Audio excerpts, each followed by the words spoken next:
What if Germany won the Second World War? It's such a popular concept, which often comes with a vision of a dystopian future where the Nazis tighten their reign and most of the world bows at their feet. But how might the world have looked like if Germany had really won? Or at least, won as much as can be reasonably inferred. What do I mean by this?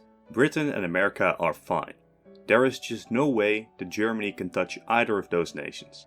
The conquest of Russia is unlikely as well, but at the very least there isn't a massive sea and two of the largest navies of the time in between. So, in this scenario, we will look at what might happen if Britain made a peace with Germany, after which Germany massively beat the Soviets. So, what is our point of divergence? We will have the British give up in 1914.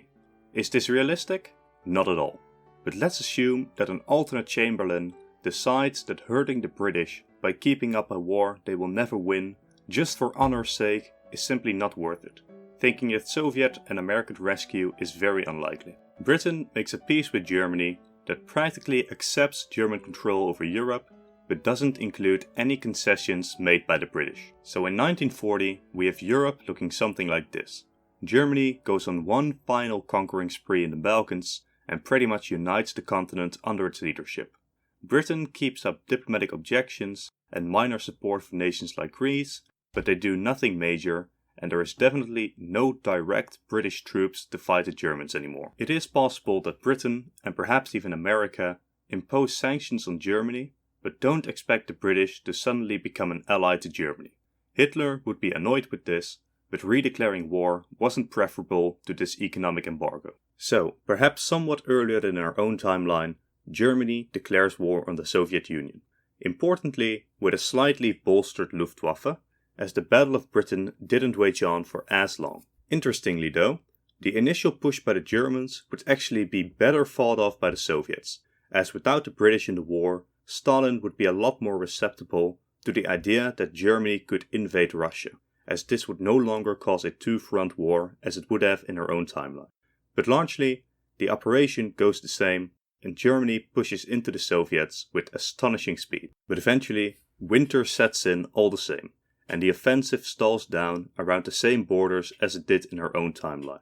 But during the winter, the Soviets dig in, and they get reinforcements from their Siberian front. For everyone who thinks that in this scenario the Japanese might join Germany in their strike against the Soviets, since Britain is now at peace, are, in my opinion, wrong. Allow me to explain. In my opinion, in 1941, Japan had already made up its mind to invade Asia, and there was little that could stop that train. The embargo by the Americans, combined with the war in China, ensured a very difficult situation for the Japanese economy. There were two schools of thought in the Japanese high command, either the Northern Doctrine of striking the Soviet Union, or striking south towards the European colonies. In our timeline, the Southern Doctrine got preference over time over the Northern Doctrine, leading to the Asian theater as we know it, with Japan striking the larger European colonies. Now, with the British freed up, you may think that the Northern Doctrine has a larger chance of happening, but let me explain why this may not be the case. The first reason is the skirmishes Japan had already had with the Soviet Union between 1933 and 1940, most of which ended in defeat for the Japanese army, leading most of the general staff to think that direct and full confrontation with the Soviets may lead to military disaster. These issues only became worse as Japan was already involved in a full-scale land war against the Chinese, meaning that most of the Japanese conventional army was involved on this front.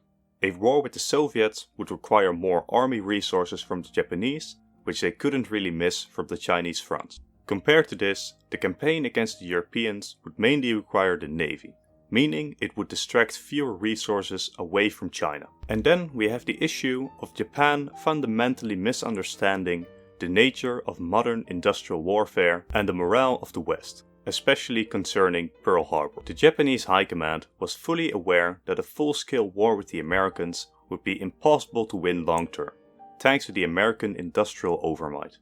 But some in the Japanese high command assumed that with the sneak attack on Pearl Harbor, the crippling of the American fleet, and then a lightning campaign capturing as much of Asia as possible, would result in America's morale being completely destroyed and them just kind of shrugging and accepting Japanese control over the Pacific. Instead, the strike on Pearl Harbor turned even most of the American pacifists into staunch supporters of retaliation. And the final factors which I think are very important to consider for the Japanese Southern Doctrine are the differences between Siberia and Southeast Asia.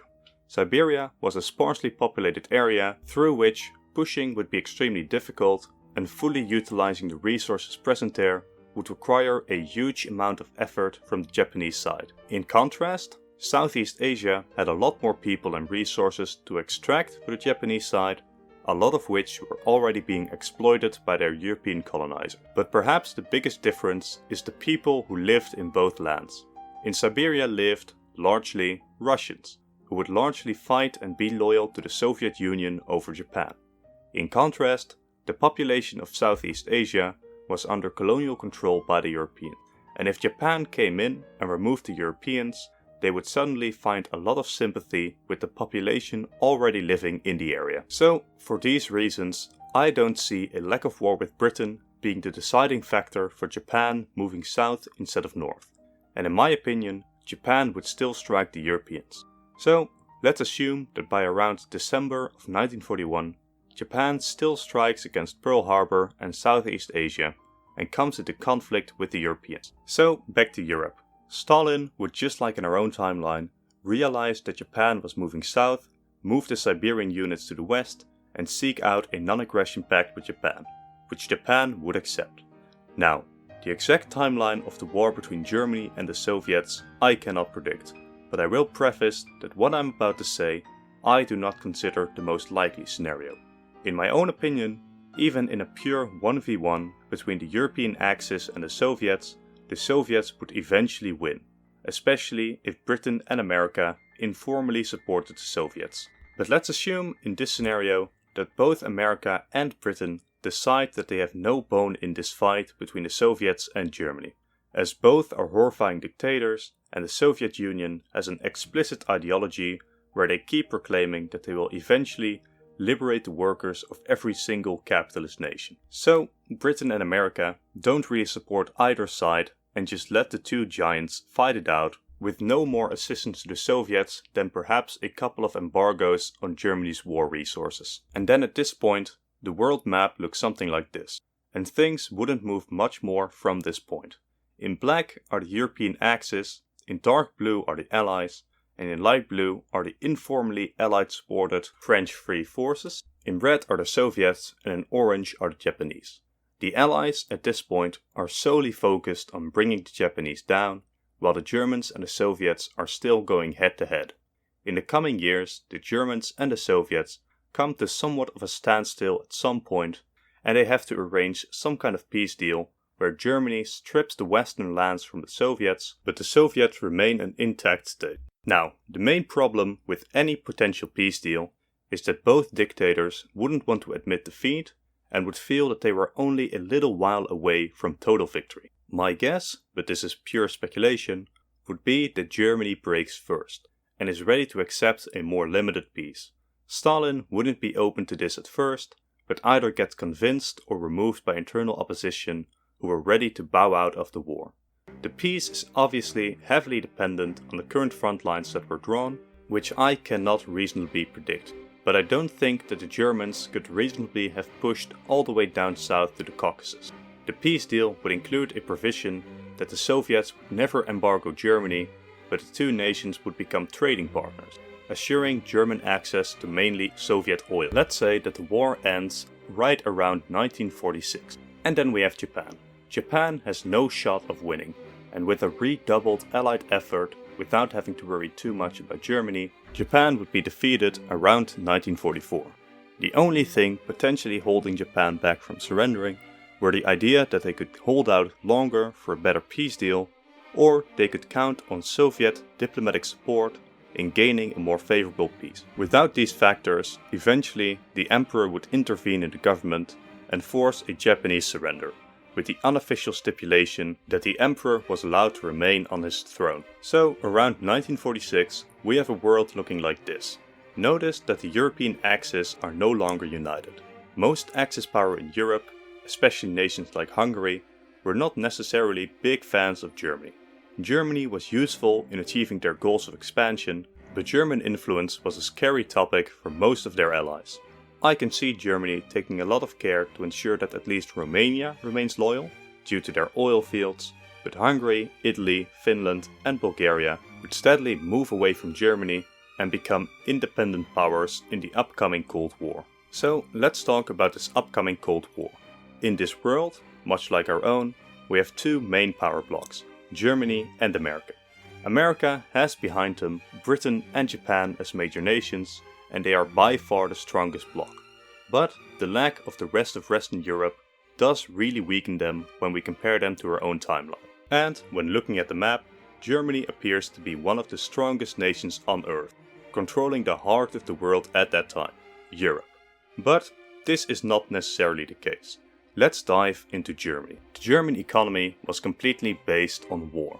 The 5 years of fighting in Russia will have completely exhausted the German economy. Meanwhile, most of Europe have kept up resistance movements against the Germans. When the war ends, Germany would attempt to reduce this resistance by handing civilian control back to local German-aligned forces instead of keeping them directly in the hands of Germans. Germany would attempt, especially in the case of the Germanic nations, to slowly try to ferment a larger Germanic identity. But this is not something that will simply happen within at least 2 generations. Perhaps the most problematic nation for Germany in the West would be France, with the Free French, with the unspoken support by the Allies, waging constant guerrilla warfare in France and contesting Vichy control in their colonies. Germany would either have to invest quite a bit into this colonial conflict or simply accept the loss of these colonies. The other nations wouldn't appreciate German control either, and their legitimate governments would probably still exist in Britain, and radio propaganda would constantly bombard the German-controlled parts of Europe, calling for uprising and speaking of how much better democracy is to fascism. Eventually, America would still develop the nuke, but interestingly, Germany would not be able to quickly copy it like the Soviets did in our own timeline. Germany had fewer deep spies than the Soviet Union did inside America, and Hitler considered atomic science to be Jewish science, shunning the nuclear concept. But most importantly, America doesn't need to make a huge show of the project as they did in our own timeline, meaning that the existence of the bomb would be a rumor at best inside of Germany. America would have a nuclear monopoly for quite a little bit, but they wouldn't actually use it. My biggest fear in this timeline though is that the Soviet Union acquires a nuclear arsenal and decide to use it on Germany in a massive way to reclaim their lost European territories. So let's now look at these former Soviet territories now under German control. Germany would be a horrible overlord in these areas, genociding and discriminating against most people living there. Guerrilla warfare and resistance are the order of the day. Germany would be spending so many resources to just pacify this territory, it's not even funny. This occupation would be the biggest, completely man-made, purposeful murder in history, as the Germans are ruthless towards any resistance and they start systematically destroying entire groups living in the area. But the very weak German economy would use way more on keeping these territories inside their empire than they could ever extract from it.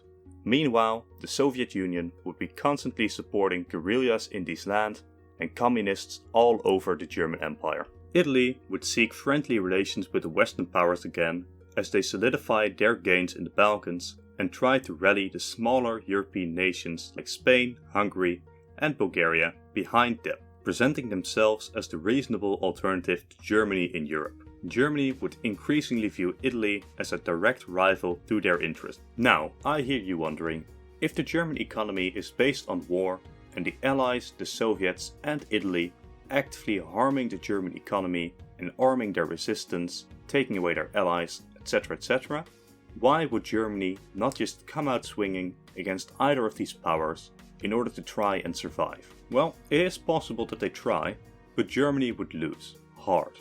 America would be fully awake. Most of the world at this point isn't a fan of Germany, and the German-controlled territory would be even more uppity when Germany goes back to war again. At least America and the Soviet Union would have some form of nuclear capability, and the Soviet Union would strike the moment they feel any weakness on the German side. And with the German atrocities, the local populations would massively support the returning Soviet force. Germany may be capable of keeping themselves alive for quite some time, but they are by far the weakest link in this Cold War. One wrong move and the German house of cards topples. Germany has changed itself to a lot of conquered territory, which for the most part will do little else than eat up German economic resources.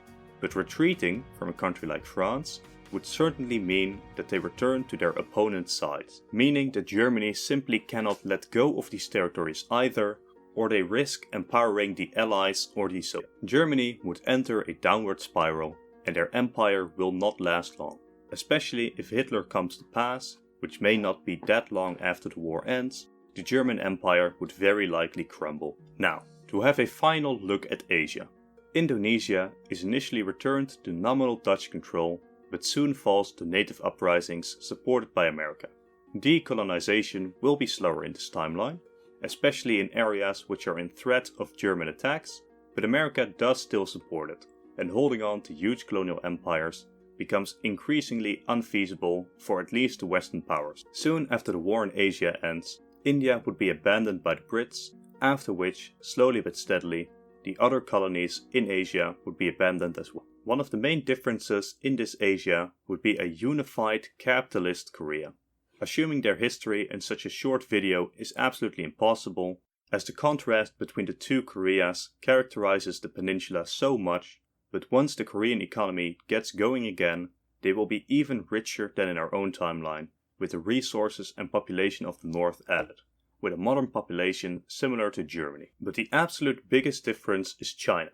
There is very little way that China would fall to communism in this timeline, instead becoming a relatively neutral nation friendly to both Germany and the West. Depending on the leadership of China itself, they could either be a richer nation much faster thanks to their ties with the West and Germany developing their economy, or they could remain in their relatively poor state similar to India today because of bad leadership by the nationalists. So something like this is the final map, let's say around 1960. The countries that I have colored dark orange are just a simple question mark for me. Don't think that these are the remnants of the German Empire, it's just that I cannot reasonably predict anything about how Germany ends up because there are so many factors like what amount of Western intervention, Soviet intervention, resistance forces, etc. But my best guess is that Germany loses most of their occupied lands, but remain in an enlarged form, with German territories and perhaps part of Poland included. But all of this depends on the nature of their fall. A complete Soviet push into Europe is just as likely, and if they do, the Allies would probably join in from the West as well. There is a lot that depends on just how strong the Soviets still are as well. Returning to their former lands in Eastern Europe is one thing, but having the strength to push further is quite unlikely. Decolonization will still be in full swing for Britain and France, but the territories around Italy aren't let go of as direct, making sure by guarantees or existence that Italy isn't able to move in and take these lands in North or East Africa the moment France and Britain abandon them. And that's the scenario. Thank you all for watching. If you liked the video, leave a comment, leave a like to help me against the algorithm. And if you want to see more content like this, then do press the subscribe button.